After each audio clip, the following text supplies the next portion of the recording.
안녕하세요. 오늘도 사연살롱을 찾아주셔서 감사합니다. 결혼한 지 4년 차가 된 아이들 엄마입니다.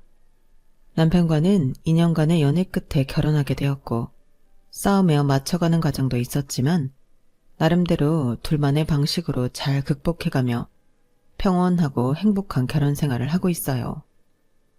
시부모님도 남편도 모두 좋은 사람들이라 주변에서 넌 결혼하고 더 잘 풀리나 보다. 시댁복이 있는 것 같다는 소리를 참 많이 들었거든요. 그런 제가 이런 곳에 사연을 쓰게 될 줄은 몰랐어요. 집안일을 할 때 틀어놓고 들으면 적적함이 덜해서 좋아하던 채널이었는데 보통은 남편이나 시댁과의 갈등의 사연으로 많이 등장하곤 했으니까요. 그런데 제가 간과하고 있던 존재가 있더라고요. 시부모님과 남편 말고도 시댁에 다른 구성원이 있다는 사실을요. 그건 바로 시동생과 동서였어요. 사실 시동생이랑은 그렇게 큰 교류는 없었어요. 연애할 때 남편이 소개해주겠다며 두어 번 같이 밥을 먹은 게 전부였죠. 짧은 만남이었으니 그새 나쁜 인상을 주기도 쉽지 않기는 하지만 시동생은 차분하고 순해 보였어요. 남편은 늘 그런 시동생을 은근히 답답해했고요. 처음 만났을 때 시동생에게 7년이나 사귄 여자친구가 있다고 전해 들었어요. 그때 저희는 연애 1년이 넘어가던 때였고 결혼을 전제로 만남을 이어가기로 했던 때였어요. 그래서인지 그렇게 오래 사귀고 있다고 하니 직감적으로 저와 가족이 될 거란 걸 알았고 이왕이면 결혼 전에 친해지면 좋을 것 같다는 생각이 들었죠. 다음에는 서방님 여자친구랑 같이 만날까? 어차피 둘도 결혼할 것 같지 않아? 그랬더니 남편이 눈에 띄게 정색을 하더군요. 무슨 소리야. 안 그러는 게 좋을걸? 그리고 우리 집에선 동생이랑 그 여자 결혼 엄청 열심히 반대하고 있어. 지금까진 결혼을 해도 형이 먼저 가야 된다는 말로 버텼는데 이제 내가 결혼한다고 하니까 부모님도 아마 얼마 못 버티실 것 같네. 왜? 왜 그렇게까지 반대하시는데? 부모님 눈엔 사람이 영 별로였나 봐. 사실 내가 봐도 어딘가 좀 쎄하고 동생이랑도 여러 번 싸우고 헤어졌다가 다시 만나고 난리도 아니었어. 그 무던하고 차분한 애가 여러 번 미치려고 했다니까? 그래? 그래도 그렇게 오래 만나는 데는 이유가 있지 않을까? 아무리 지지고 볶고 싸워도 좋으니까 만나는 거겠지 뭐. 우리도 다 그렇게 생각했지. 근데 이게 반복되니까 좀 문제가 있어 보이더라고. 아무튼 당신은 결혼하기 전까진 안 엮이는 게 좋아. 괜히 피곤하잖아. 남편이 하도 말리기에 쓸데없는 호기심은 접기로 했어요. 그렇게 시간이 흘러 결혼 날짜가 정해졌고 몇 개월 후에 뜻밖의 소식이 들려왔죠. 결국 부모님도 두 손 두 발 드셨네. 동생도 내년에 결혼한대. 뭐? 내년? 우리 결혼하는 해에? 그러니까 역시나 우리가 결혼하기만을 기다렸던 것 같더라고. 몇 년을 기다렸는데 이제 더 이상 미루면 안 된다길래 말릴 방법도 없고 해서 결국 허락하셨나 봐. 어쩔 수 없지 뭐. 자식 이기는 부모 없다잖아. 이렇게 된 거 잘 지내봐야지. 결혼 시기가 6개월밖에 차이가 안 나는 바람에 결혼 전 동서와 인사는 한번 주고받은 걸로 퉁쳤어요. 처음 본 동서는 이야기 듣던 것과는 다르게 쌩글쌩글 잘 웃고 부침성도 좋은 인상이더군요. 어머, 저랑 1살 차이밖에 안 나시는구나. 저희 친언니도 형님이랑 같은 나이거든요. 앞으로 자매처럼 잘 지내봐요. 형님도 이야기 들어서 아시겠지만 제가 이 집안 식구들은 다 꿰고 있거든요. 형님은 아직 어머님 아버님도 낯설 텐데 제가 잘 챙겨드릴게요. 어르신들이 은근히 깐깐하신 데가 있어서 비위 맞추기 여간하려온 게 아니거든요. 어머, 그래요? 하긴 저보다는 많이 보고 지내왔을 테니까 잘 알겠네요. 잘 부탁해요. 낯도 가리지 않고 어색하지 않게 말도 잘 붙여오는 모습에 호감인 부분도 있었지만 처음부터 묘하게 저와 자신을 묶어 시댁과 선을 그으려는 모습이 보이더라고요. 그래도 그때는 둘 다 이제 막 시집 오는 입장에 며느리끼리 전우회 같은 걸 다지고 싶었나 보다 생각하고 넘어갔어요. 비슷한 처지인 저에게 마음 붙이고 더 친해지고 싶어 그럴 수도 있겠다고 생각했거든요. 그래서 처음엔 저도 잘 받아줬어요. 수다스러운 성격이 피곤할 때도 있었지만 그만큼 분위기 메이커이기도 했거든요. 하지만 둘 다 결혼식을 올리고 본격적으로 시댁 행사에 참석하게 된 후부터 동서는 조금씩 제게 선을 넘나드는 질문을 하기 시작했어요. 형님은 근데 한 번도 어머님 아버님한테 결혼 반대 안 당하셨어요?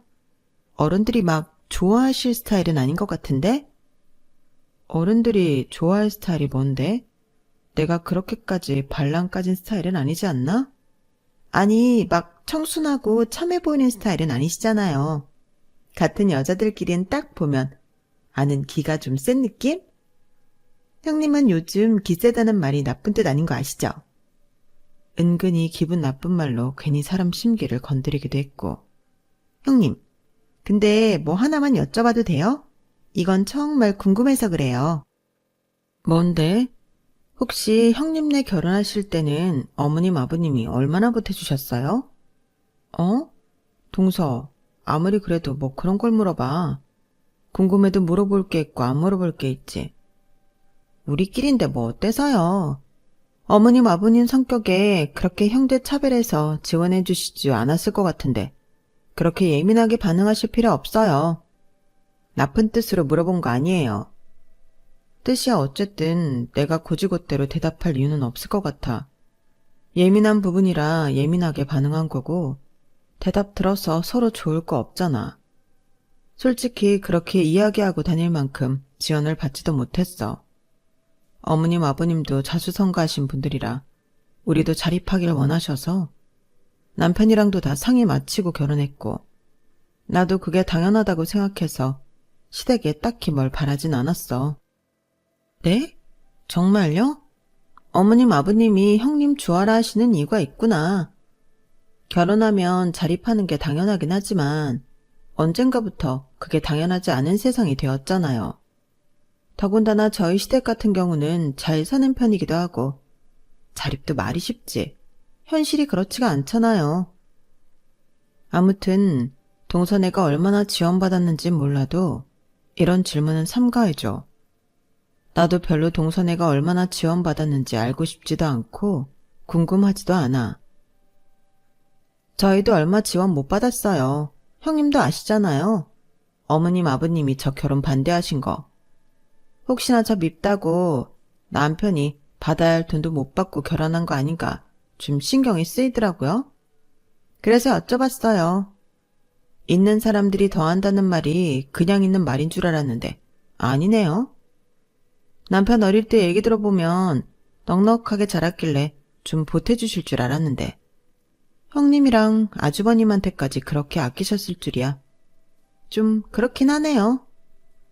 하다 결혼할 때 얼마나 받았는지까지 물어보더군요. 친근함을 가장해서 그런 걸 알아내려고 하는 태도가 정말 속보이고 싫었죠. 그렇다고 대놓고 싸워서 집안 분위기 망칠 정도는 아니니 그냥 너무 가깝게 지내지 말아야겠다 정도로 생각하고 있었어요.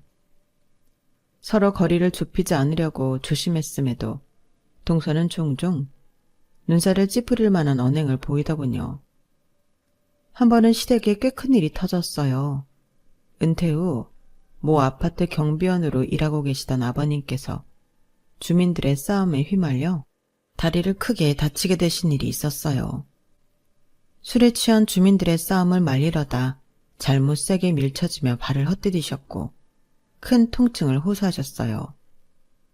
병원에 가보니 인대가 늘어나 한 2달은 깁스를 하며 물리치료를 받아야 한다고 판정받았어요. 어머님도 놀라셨고 식구들 모두 큰 충격에 빠졌죠. 아버님, 당분간 일은 쉬셔야겠어요. 그래요, 이 다리로 어떻게 일을 하겠어요. 아유, 그래도 그만한 곳이 없는데. 이제 일 욕심 좀 그만 내려놓으세요. 아버지 연세에 그렇게 악착같이 일하실 필요도 없잖아요. 에휴, 그래도 계속 들어오는 돈이 있어야 내가 이 사람 맛있는 거라도 한번 더 사주고 하는데. 됐어요. 맛있는 거는 무슨. 나이 다 들어서 먹고 싶을 만큼 먹을 거 다 먹고 살았지. 이제 안 먹어도 돼. 아버님은 다리를 다치시고 당장 당신의 몸 회복보다 어머님 걱정부터 하시더라고요. 그 모습이 이상하게 집에 돌아오는 내내 마음에 걸리더라고요. 그래서 남편에게 먼저 말을 꺼냈어요. 우리가 어머님 아버님 용돈 좀 보내드릴까? 아버님 나을 때까지만이라도. 응? 그래도 괜찮겠어? 아무래도 신경이 쓰여서. 아까 좀 알아보니까 경비일은 은퇴하신 분들이 지원자가 많아서 아버님 나을 때까지 기다렸다가 다시 채용해주지는 않을 것 같더라고. 아버님도 그 걱정을 하시는 것 같아서. 어머님 아버님이 경제적으로 여유가 있으신 거랑 별개로 들어오던 돈이 있다가 안 들어오는 건 또 다른 문제잖아. 그럼 나야 좋지. 안 그래도 나도 엄마 아버지 표정 보니까 마음이 안 좋던 참이거든. 너무 부담되지 않는 선에서 용돈 보내드리자. 그렇게 남편과 저는 합의하에 아버님이 다리를 회복하시고 다시 일을 구하실 때까지 매달 30만 원씩 시부모님께 용돈을 챙겨드리기로 했어요. 그렇게 된 지 2달이 좀 넘었을 때였어요. 아버님을 병원에 모시고 가는 날 시댁 식구들이 모여서 맛있는 것을 사들고 방문했어요. 어머님, 아버님이랑 챙겨 드실 간식 좀 사왔어요. 동네에서 줄 서서 먹는 화과자집인데 모양도 너무 예쁘고 맛있더라고요. 아유, 고마워라. 이런 거 비쌀 텐데 뭐 이런 걸 다 사와.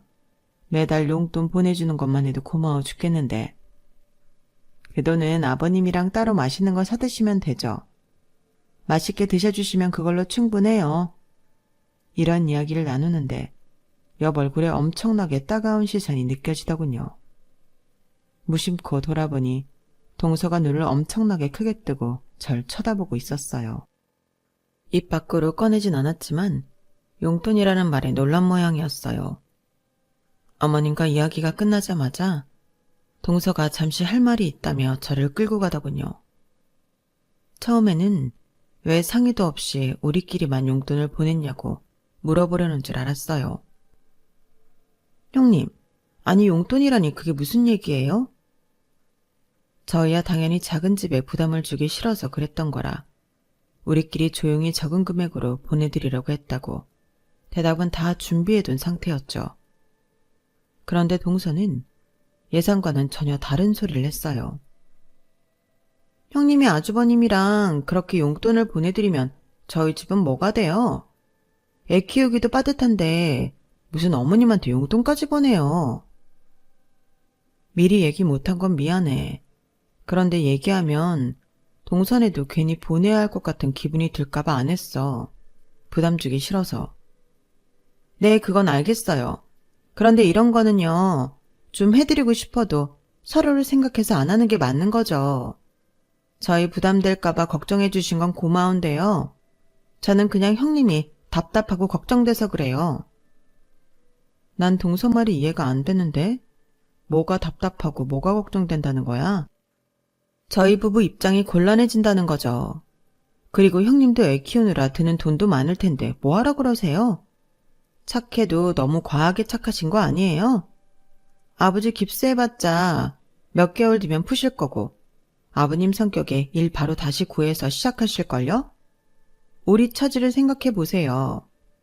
모아놓은 재산 많은 분들도 잠깐 이신다고 저렇게 불안해하는데 우리는 딱히 이렇다 할 재산도 없잖아요. 우리가 아무리 열심히 일하고 모은다고 시댁만큼 잘 산다는 보장도 없잖아요. 그런 마당에 먹고 살 만한 분들한테 용돈을 보내드린다고요? 뭐 그런다고 어머님 아버님이 형님한테 조금이라도 더 재산 챙겨주실 것 같으세요? 제가 봤을 땐 절대 그런 분들 아니니까 꿈 깨시고 현실적으로 생각하세요. 아니 동서, 지금 대체 무슨 소리라는 거야? 내가 아버님 어머님한테 재산 한 푼 더 받아보려고 이런다는 거야? 어떻게 사람 성의를 그런 식으로밖에 생각 못해? 재산 주신다고 하면 감사히 받겠지만 애초에 그거 생각하고 당장 나갈 돈 쓰는 사람이 어딨겠어. 난 그냥 아버님 다치고 일 못 나가게 되시니까 어머님 맛있는 거 한 번 더 사줘야 하는데 하고 마음 안 좋아하시던 모습 생각나서 맛있는 거 마음껏 드시라고 용돈 드리는 것뿐이야. 그렇게 서로 부담되는 금액으로 드리는 것도 아니고. 동서가 뭔가 착각하고 있는 것 같은데? 그래요? 그럼 얼마 드리고 있는지 물어봐도 돼요? 그걸 왜 물어? 동서도 드리게? 부담 안 되는 선이 어느 정도인지 궁금해서요. 금액적인 거 묻지 말아줄래? 전에 말했듯이 불편한 질문은 대답하기 싫어서. 네, 그런 것도 말씀 안 해주시면서 재산 때문에 잘해드리는 거 아니라는 말을 어떻게 믿으라는 건지 모르겠네요. 참나. 동서, 왜 아무것도 아닌 걸로 이렇게 사람 속을 뒤집어? 그렇게 우리가 재산 더 받을까봐 걱정이 되면 동서도 시부모님 좀 챙겨. 같이 잘해드리면 아무 걱정 없잖아. 그 대화 이후로 저를 대하는 동서의 태도는 한층 더 불량해졌어요.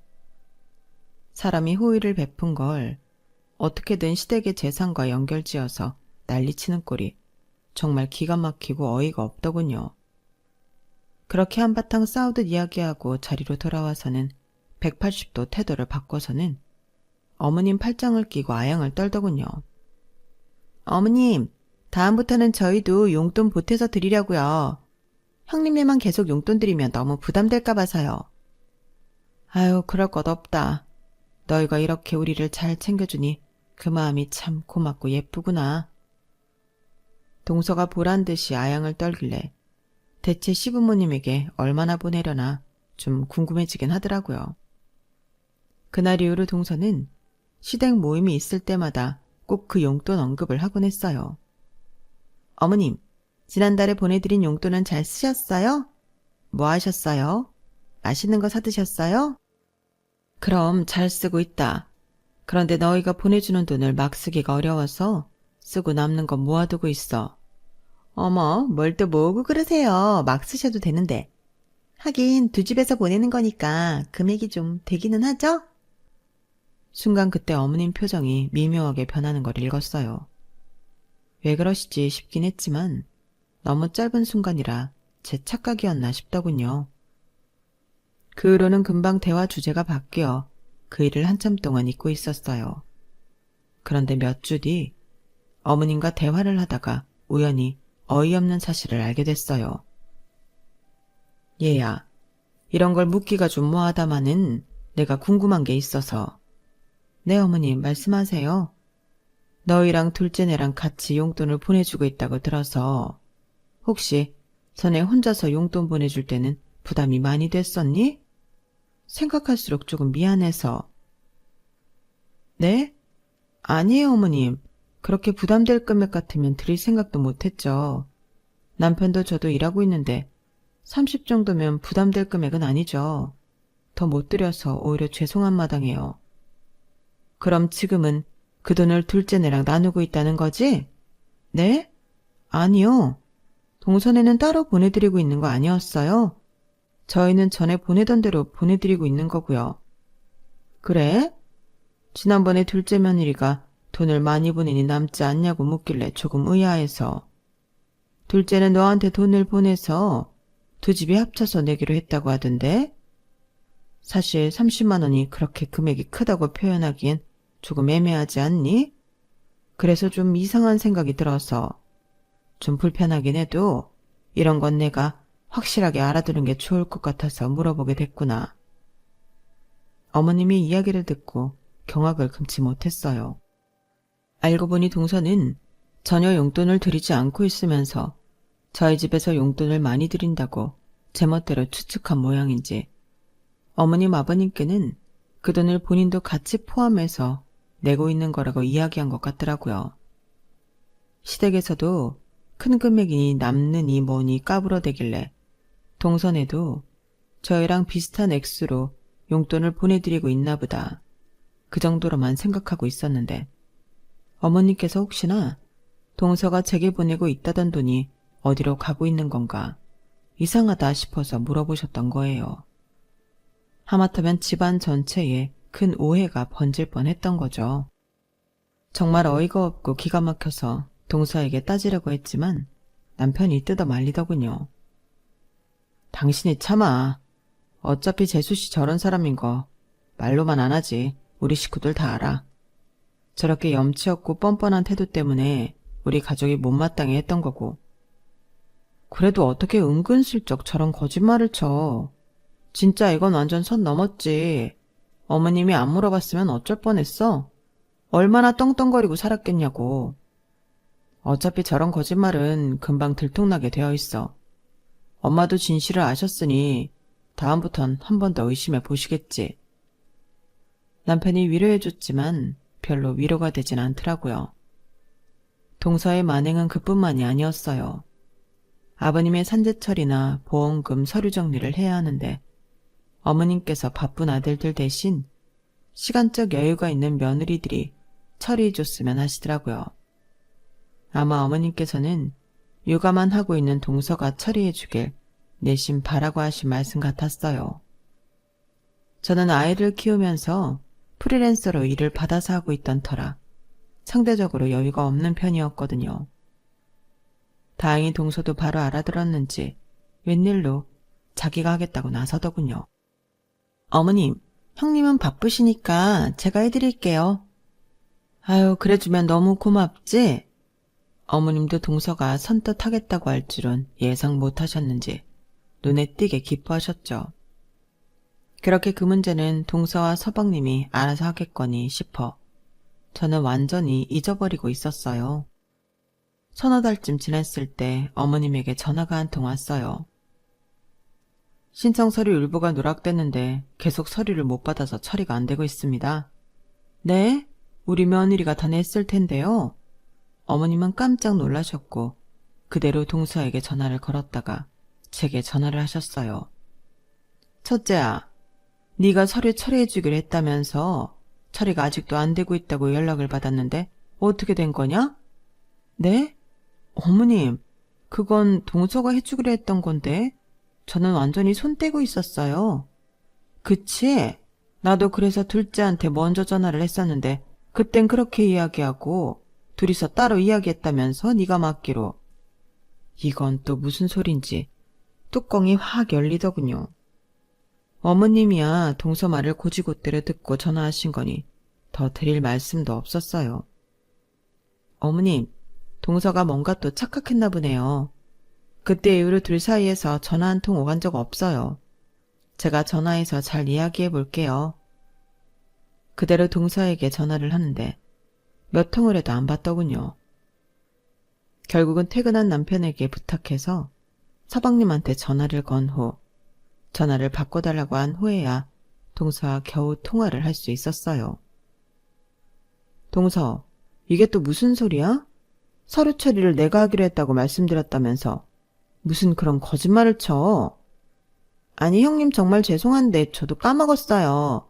형님도 육아하니까 아시잖아요. 애 낳고 나면 더 깜빡깜빡 하는 거요. 그게 지금 변명이 된다고 생각해? 그래, 사람이 깜빡할 수도 있어. 그럼 어머니한테 솔직하게 말씀드리고 얼른 처리해 드리는 게 순서 아니야? 저도 해보려고 했는데 잘 모르겠더라고요. 그래서 말인데 이렇게 된 거 형님이 해주시면 안 돼요? 내가 하는 건 다른 문제고 난 지금 동서가 어머님한테 내 탓으로 거짓말 친 걸 따지고 있는 거잖아.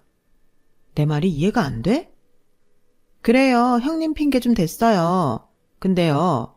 그럼 제가 제 잘못이라고 말하면 뭐가 해결돼요? 안 그래도 시부모님이 저 미워하는데 여기서 더 미워하라고요? 언니는 평소에 사이가 좋으시니까 이 정도 실수는 했다고 해도 귀엽게 봐주실 거 아니에요. 저도 여기서 더 미운 털 박히기 싫어요. 그래서 형님 좀 팔았어요. 윗어른이 돼서 그 정도는 이해해 줄 수 있는 거 아니에요? 사람이 어쩜 이렇게 뻔뻔할 수 있는지 말문이 턱 막히더군요. 여기서 더 말해봤자 내 입만 아프지 도저히 말이 통할 것 같지 않은 논리였어요. 어쨌든 다음부터는 거짓말 치지 마. 아무리 동서가 미움받기 싫었다고 해도 그건 변명이 안 돼. 가족끼리 오해 살 수 있는 문제 만드는 거 아니야. 이번 일은 어머님한테 잘 말씀드릴 테니까 이번엔 정말 책임감 가지고 동서가 처리해. 동서는 그렇게 좋게 끝내려는 와중에도 대답이 없더라고요. 설마 이대로 안 하겠어 싶은 마음에 애써 모른 척하고 있었어요. 그런데 나중에 남편에게 듣기로는 결국 서방님이 짬을 내서 다 처리를 했다고 하더라고요. 참 서방님도 고생이 많겠다 싶었죠. 그쯤 되니 동서에 대해서는 어느 정도 포기를 하게 되더라고요. 여기서 더 실망할 것도 없다고 생각하던 중에 놀랍게도 더 실망할 일이 생겼어요. 아유, 조금 있으면 큰형님 팔순인데 다리가 아직도 이래서 갈 수 있으려나 모르겠네. 아버님께서는 연세 차이가 나는 큰형님이 계셨어요. 큰아버님 팔순잔치에 시부모님이 참석하기로 했는데 아버님이 다리를 다치시는 바람에 대중교통을 타고 이동하기가 애매해진 상황이었죠. 택시 타고 가면 되지 뭐. 거기까지 택시 타고 가기에는 비용이... 시부모님께서 다리 때문에 곤란해하는 모습을 보니 도와드리고 싶은 생각이 들더라고요. 아버님, 큰아버님 댁에 가시기로 한 날짜가 언제세요? 제가 모셔다 드릴게요. 뭐? 아유, 안 그래도 된다. 너도 바쁜데. 게다가 이런 모임에 며느리 데리고 왔다고 하면 다들 보고 싶어 할 텐데. 요즘은 며느리들한테 그러면 안 된다고들 배워서 일부러 어른들끼리만 모이기로 한 건데 불편하게 안 와도 된다. 그래도 이렇게 불편하신데 어떻게 다니시려고요?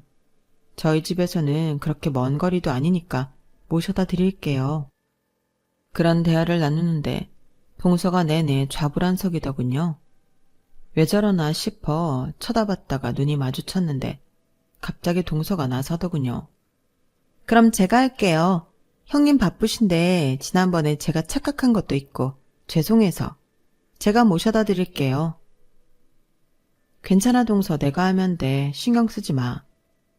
그래, 가족끼리 착각할 수도 있지.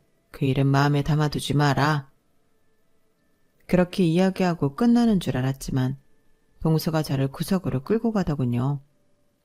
형님, 이건 제가 할게요. 솔직히 제 입장이 좀 그렇잖아요. 한번 기회를 주세요. 그렇게까지 말하니 이걸 끝까지 제가 하겠다고 우기기도 뭐해서 그냥 그러라고 했어요. 어머님께 동서가 픽업하기로 했다고 말씀드리니 뭔가 못마땅해하는 눈치셨지만 거기서 뭔가를 더 어떻게 하긴 애매하셨는지 알겠다고만 하시더라고요. 그런데 그날 정말 황당한 일이 일어났어요. 느긋하게 일어나 아이 식사를 준비하고 있었는데 갑자기 동서한테 전화가 오더라고요. 형님, 정말 죄송한데 지금 집이세요? 왜? 저 지금 어머님 아버님 모시고 큰 아버님 댁에 가고 있는데요. 아이가 갑자기 아프다고 해서 돌아가봐야 할 것 같아서요. 뭐라고? 그럼 어머님 아버님은 어떡하고? 마침 제가 가는 길에 지금 형님네 동네 근처거든요? 혹시 형님이 모셔다 드릴 수 있으세요? 이렇게 갑자기 이야기하면 나도 곤란한데. 아무튼 알겠어. 애가 아프다는데 어떡해. 우리 집 주소 알지? 근처로 와서 주차시켜줘. 장소 알려주면 바로 갈게. 아이가 얼마나 아프고 위급하길래 그럴까 싶어서 그땐 동서를 의심해볼 생각은 해보지도 못했어요. 아이는 옆집 친한 동갑내기 아이 엄마에게 잠깐 부탁했어요. 동서가 차를 주차하자마자 급하게 내렸고 제가 바통터치를 받아서 어머님 아버님을 모셔다 드렸죠. 결혼 이후로는 뵌 적 없던 큰아버님 팔순잔치라 며느리가 여기까지 왔다고 하는데 어른들께서는 저를 보고 싶어 하셨어요. 저도 딱히 뺄 생각은 없어서 다 같이 즐겁게 시간을 보내다가 왔어요. 다들 다정하게 대해주셨고 오랜만에 뵙는 거라 반갑더라고요. 그렇게 어머님 아버님을 다시 집까지 모셔다 드렸어요. 네 덕에 정말 편하게 시간 보내다 왔구나. 정말 고맙다. 그러니까 너 아니었으면 우린 거기까지 가는 거 꿈도 못 꿨을 텐데. 너무 갑작스러운 일정에 정신이 없긴 했지만 어머님 아버님께서 좋아하시는 모습을 보니 뿌듯하더라고요. 그렇게 얼마나 시간이 지났을까요? 시댁 식구들이 모여있는 가족 단톡방에서 다음 시댁 모임 장소를 정하다가 갑자기 우리 동네 이야기가 나왔어요. 형님, 저 얼마 전에 형님의 동네에 새로 생긴 카페 놀러 갔다 왔는데 엄청 좋더라고요. 대형 카페라 가족들이 오래 편하게 머물기 좋을 것 같고요. 그러면서 그 카페에서 찍은 사진들을 막 보내주는데 한 사진에서 눈이 멈췄어요. 필름 카메라로 찍은 사진 한쪽 구석에 날짜가 박혀 있더라고요. 큰아버님 팔순 잔칫날이었어요. 그걸 깨닫고 사진을 다시 보니 잠깐 봤던 거지만 사진 속 동서의 옷이 그날 입은 연한 핑크 블라우스랑 같은 옷이더라고요. 어이가 없고 기가 막혔지만 차마 어머님 아버님이 다 보고 계신 곳에 말을 할 수가 없어서 그대로 지나갔어요. 진짜 동서는 상종 못할 인간이다. 어떻게 이럴 수가 있어? 역시 어른들 눈이 많네. 엄마 아빠가 그렇게 반대하신 이유가 있었어. 그럴 거면 처음부터 당신이 가게 냅두지. 자기 이미지는 챙기고 싶고 막상 우리 부모님 위해서 희생하고 싶지는 않고. 대체 뭐 하는 짓이야 저게? 그러니까 나한테 결혼하자마자 시댁에서 얻어갈 거 없으니 잘할 필요 없다고 하더니 어머님 아버님이 나한테 재산 조금이라도 더 줄까봐 불안한가. 내가 조금만 시부모님한테 잘해드리려고 하면 엄청나게 경계한다니까? 진짜 피곤하게 산다. 우린 최대한 엮이지 말자. 남편과 그렇게 욕이라도 실컷 하고 나니 속이 조금 시원해지는 듯 했어요. 그러던 어느 날 정말 시댁에 큰 위기가 닥쳤어요. 여보, 우리 엄마가 뭐라고? 어머님께서 장을 보러 다녀오시는 길에 교통사고가 나신 거예요. 사고가 꽤 크게 난 건지 어머님께서는 의식을 잃으셨고 바로 큰 병원에 입원하셨어요.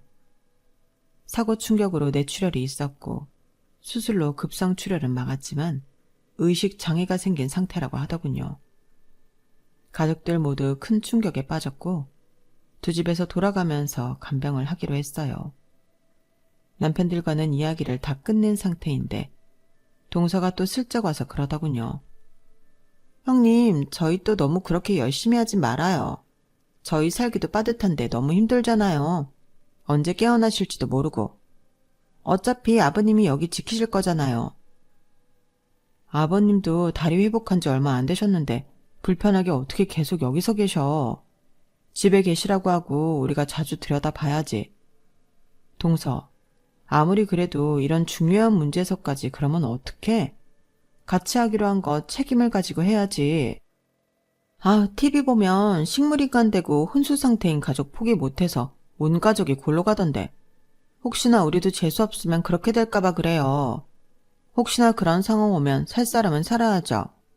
그리고 솔직히 간병이 얼마나 길어질지도 모르는데 너무 처음부터 정성 들이면 금방 지치잖아요. 전 저희 생각도 해야 된다는 뜻이었으니까 너무 오해는 마세요. 오해 말라던 말과는 달리 동선에는 자주 간병을 빠졌어요. 가끔 서방님이 와서 들여다보긴 했지만 동선은 각양각색으로 아이 핑계를 대면서 오지 않았죠. 아니, 재수씨 해도 너무한 거 아니야? 할 건 해야지. 나도 말을 해봤는데 도통 듣질 않아. 미안해 형. 됐다. 그런 아내 만난 것도 네 복이지. 우리가 그렇게 말렸는데. 적어도 너라도 엄마한테 최선을 다해. 간병은 워낙 예민한 문제다 보니 동서의 무책임한 태도는 결국 형제들 간의 싸움으로까지 번졌어요. 우리가 이해하자. 서방님도 얼마나 답답하시겠어. 어머님 쓰러지셔서 제일 마음 아픈 사람 중 하나일 텐데 아내가 저러고 있으니 너무 닥달하지 마. 솔직히 처음에는 저도 희망적이었어요. 수술은 잘 되었다고 해서 2, 3주 정도 열심히 간병하다 보면 어머님께서 깨어나겠지 싶었거든요. 하지만 어머님은 한 달이 훌쩍 넘어가도록 깨어날 기색이 안 보이셨어요.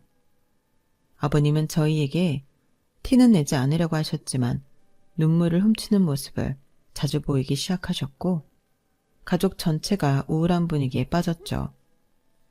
그런 와중에도 동서는 온통 재산 생각뿐이었어요. 형님, 어머님 돌아가시면 일단 모든 재산이 아버님한테 가는 거죠. 그럼 우리가 아버님 잘 구슬려서 어느 정도는 받는 게 낫지 않을까요?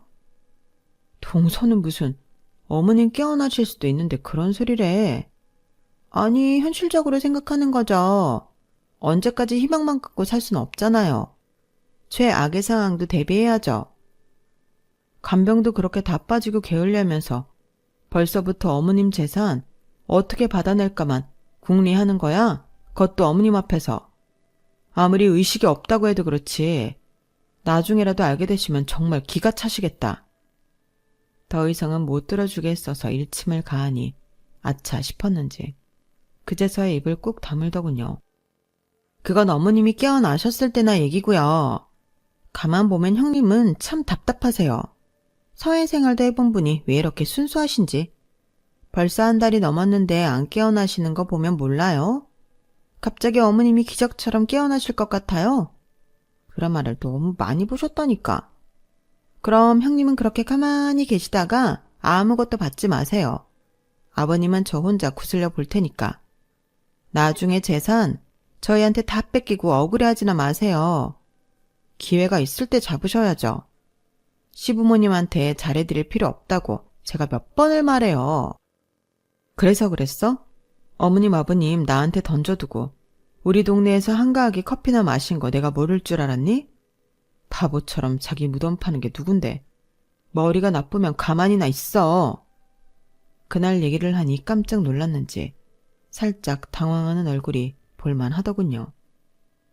하지만 역시나 동서는 동서답게 금방 표정을 다시 뻔뻔하게 굳혔어요. 그래서요? 어차피 형님은 효도하는 거 되게 좋아하시잖아요. 그날 즐거우셨다면서요. 서로 즐거우면 된 거 아닌가? 그리고 전 아버님 설득해서 어머님 보내드릴 거예요. 이렇게 누워서 가족들 집만 되는 거 어머님도 원치 않으실걸요? 뭐라고 동서? 지금 동서가 무슨 말하고 있는지 알기는 해? 아버님이 설득한다고 설득이 되겠어? 모르죠. 아버님도 매일 우울하고 지쳐 보이시던데. 이렇게 살 바엔 깔끔하게 보내드리고 새 인생 사는 게 아버님도 낫지 않겠어요? 목구멍까지 욕이 올라오려던 찰나 갑자기 꿈 같은 일이 벌어졌어요. 죽은 듯 누워만 계시던 어머님께서 갑자기 벌떡 일어나 동서의 뺨을 후려치셨어요. 그 순간 너무 현실성이 없어서 영화 속 슬로우 모션처럼 느껴지더군요. 어머님. 동서도 어안이 벙벙하고 놀라서 뺨을 붙잡고 울음까지 터뜨렸어요. 너, 인연, 보자 하니까 뭐? 보내드리고 새 인생을 살아?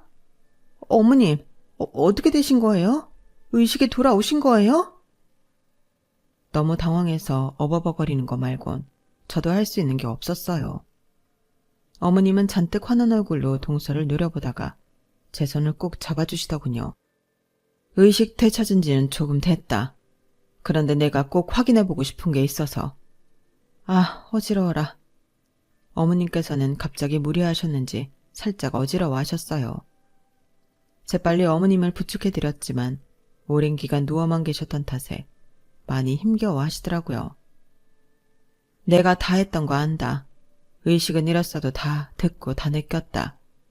둘째 처년이 나 쓰러지고 심상치가 않다길래 이야기하는 것 좀 들어보려고 깨어난 건 일부러 말을 안 하고 있었는데 이렇게 빨리 진심을 듣게 될 줄은 나도 몰랐구나. 그동안 참 이상한 일이 많았는데 그래서 그런 거였다니 참. 어머님 아니에요. 오해세요. 저는 그런 뜻이 아니라. 시끄러워. 네 목소리는 이제 듣기도 싫다. 마음에 영 안 들었어도 가족이 되었으니 예쁘게 봐줘야지. 노력 참 많이 했었는데 결국 돌아온 게 이 모양 이 꼴이라니. 그놈의 재산이 뭐라고. 내 평생 재산 가지고 너한테 시달릴 걸 생각하니 너무 끔찍해서 재산은 첫째네로 다 물려줄 생각이다. 네? 뭐라고요, 어머님? 어머님, 그렇게 안 하셔도 되세요. 아니다. 내가 이렇게 쓰러져 보니 알겠다. 내가 어떻게 해야 하는지. 이제 나이가 있다 보니 또 어떻게 될지도 모르는데 나중에 우리가 잘못됐을 때 너희 형제들끼리 싸움 만들고 싶지 않다. 살아있을 때 확실히 정리를 해야지. 그때는 순전히 어머님께서 감정적인 상태라 하시는 말씀인 줄로만 알았고 동서도 마찬가지로 생각한 것 같았어요. 하지만 어머님은 정말로 몸이 회복되시는 대로 절차를 진행하셨어요. 그 사실을 알게 된 동서가 이성을 잃고 어머님 아버님께 대드는 사건까지 일어났고, 그쯤 되니 서방님께서도 눈이 돌아가서는 동서에게 이혼을 선언하더라고요. 도저히 너랑은 못 살겠다. 엄마 아빠 말을 들었어야 했는데 너처럼 뻔뻔하고 억척스러운 여자랑은 이제 더 이상 못 살아. 동서는 결국 이혼을 당했고 아이를 키울 능력조차 없어 아이까지 뺏겼어요. 지금은 완전히 연락이 두절되어 어떻게 살고 있는지 소식조차 모르겠네요. 얼떨결에 그렇게 재산까지 물려받게 되었지만 그렇다고 어머님 아버님을 향한 제 마음과 태도는 변하지 않았어요. 재산 같은 건 처음부터 바라고 해드린 것도 아니었고 그저 어머님이 깨어나신 것만으로도 힘들었던 시간들이 보상받는 기분이었거든요. 어머님께서 깨어나셔서 제 손을 잡아주셨을 때 그동안 묵은 억울함이 모두 씻겨져 내려갔어요. 아무도 모르는 줄 알았던 제 마음을 딱 알아주셨다는 사실 하나만으로도 마음이 충만해지는 느낌이었어요. 누군가는 너무 손해보고 살지 말라 하지만 그때 깨달았어요. 저만의 방식으로 주변 사람들을 진심으로 대한다면 당장은 조금 손해일지라도 진심은 언젠가 돌아온다는 것을요. 동서는 그 단순한 진리도 깨닫지 못하고 오늘도 누군가에게 손해보지 않기 위해 멍청한 실수를 하고 있겠지만요.